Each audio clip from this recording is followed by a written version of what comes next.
The Torah is basically a 3,000-year-old map to God. And it is a book, but it's basically a book on how to live your life so that you maintain the straight path to God in every decision you make, and you can, reach God and maintain that for the rest of your life, and share this wisdom with people around you, But the thing is, the Torah is 3,000 years old, and it's been warped by time. It really has. And these words within the Torah have been stored within the Torah before dictionaries existed, so it's hard to know what they really meant back then. And the thing is, every generation of humans creates a few slang words and alters the definition of a few words. And if it doesn't make sense, find an old man and say, hey, do your grandkids ever say things you don't understand? And they'll say, yes, they do, And that's existed for 3,000 years. That's gone on for 3,000 years. So, with each generation, the Torah's been warped just a little bit, Just a little bit. Hundreds of times, just a little bit, So let's say the Torah, it's a map to God. It really is. It was more pure when it was first written, and it's become warped. And you do have to read it like an archaeologist now, Let's say you're reading the Torah, right? And the Torah says, to maintain the straight path to God, you must turn left. But here's the thing, within the past 3,000 years, time has warped the definition of turn left, because this word's been stored within humans that warp things. It's warped, it's changed this. And so as when it was written, it meant turn left. The definition was turn left. But since the definition is different now you read the Torah, it still says turn left, but the definition of it is turn right. So you're turning right. It's saying turn left, but you're turning right. You're turning right, You're basically going in the wrong direction as you're reading this map to God. You're following in the wrong direction, and that's just basically what's going on, And a good example is the most recent example, I'm not going to get into all the words in the Torah, I'm just going to get into the most recent definition change with the Jewish people. The word human shield. Now, what is a human shield, A human shield is basically someone your enemy loves, that is being used.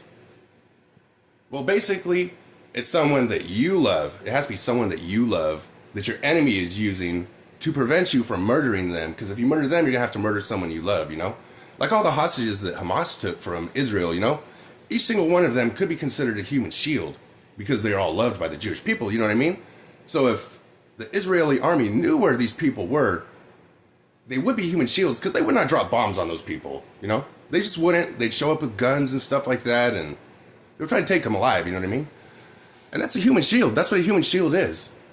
But a human shield is not someone you don't give a fuck about, And being Jewish, it's kind of like when people are really old and they're racist and they're not going to change their ways, and you're like, it's just the way it is, Jewish people are really racist. They believe they're God's chosen people. They believe they're the master race, You can't talk to you. There's nothing you can do to explain to them that everybody's God's chosen people, not just you. That's just the way to look at it. They're God's chosen people, and not all of them, but some Jewish people look at non-Jews as less than human. And that's just the truth. So the simple fact of the matter is, you got the Israeli army, and they're calling the family members of their enemies human shields. And keep in mind, they look at the enemies of they look at their enemies as less than human, and they don't really love them, They don't love their enemies, and they don't love their families of their enemies, And they don't look at the families of their enemies as humans. So basically, this is what happens. Someone from Hamas goes home, lays down next to their wife, with their kids in the other room, And Israel's like, hey, he's using his wife and kids as a human shield, Let's bomb them. But the Israeli army doesn't love that man's wife, and he doesn't love that man's children. And they could seriously give a fuck about them, Give a fuck about them. So that's not a human shield, because a human shield is something you love that prevents you from murdering your enemy. That's all it is.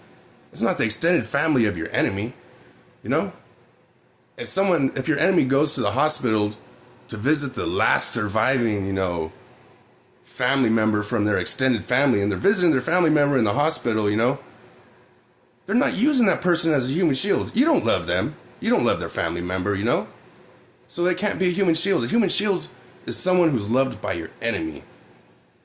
It's not someone that your enemy don't give a fuck about, It's just not.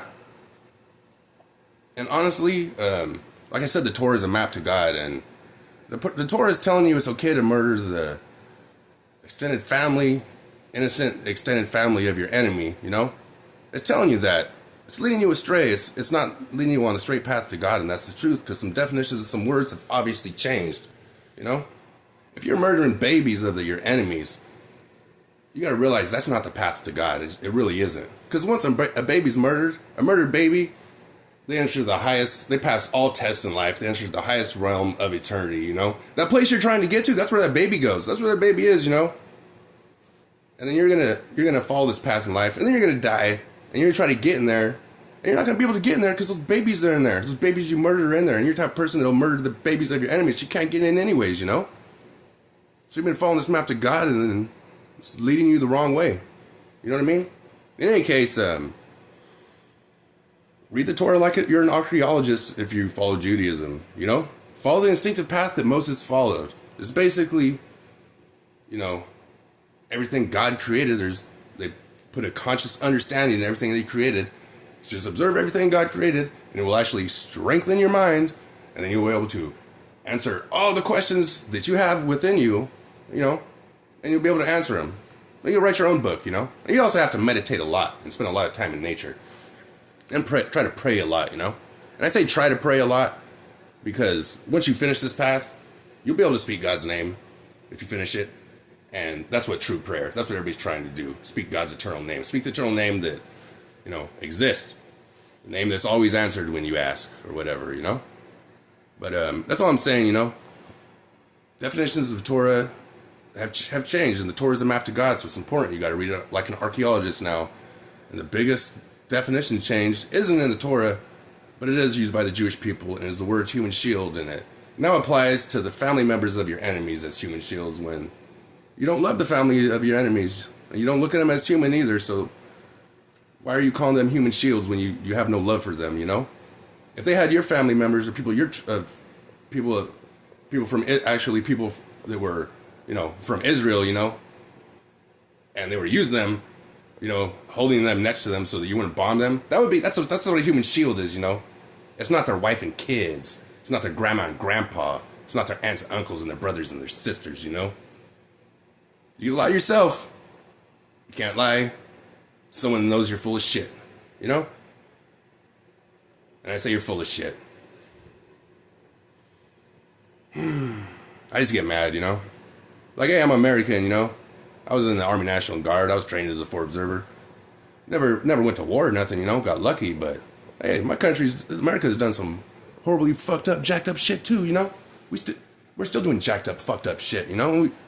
There's probably a good chance that America's do some more fucked up shit, you know? Just because my country's does some jacked up, fucked up shit doesn't mean that, you know,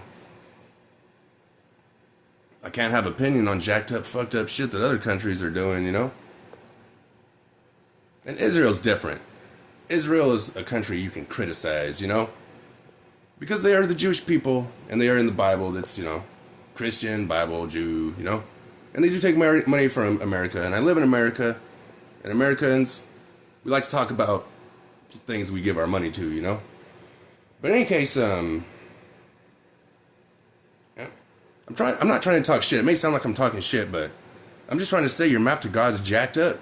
Your map to God's been corrupt, you know? You could deny it all you want.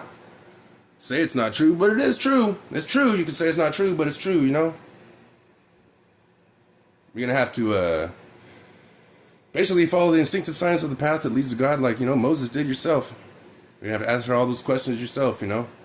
And you may live in Israel, but the Israel that the Jewish tribe has been searching for, you don't live there, you know? Because as you know, Israel is a name that is earned by someone who's a prophet that, you know, basically asks the right questions to God and passes all of God's tests to earn the name Israel, you know? It's a prophet who earns the name Israel. And that's why Israel used to exist. It was the land of Israel. This man, Jacob, earned the name Israel, and Israel was his land. He ruled over his land of Israel, you know? And the truth of the matter is, nobody's earned the name Israel so far, you know? Maybe someone in the future from the Jewish tribe can earn the name Israel, but as it turns out, Israel, although the man who will become Israel may be alive right now, Israel doesn't exist as it stands, you know? The man who may become Israel, shit, they might be in the Gaza Strip right now hiding from bombs, you know? crying, holding their mom, if their mom's even alive, you know? Israel could be anywhere. We haven't earned the name yet, but, you know, Jewish tribes been waiting for 3,000 years for this man, Israel, to show up, so it's a little bit longer, right?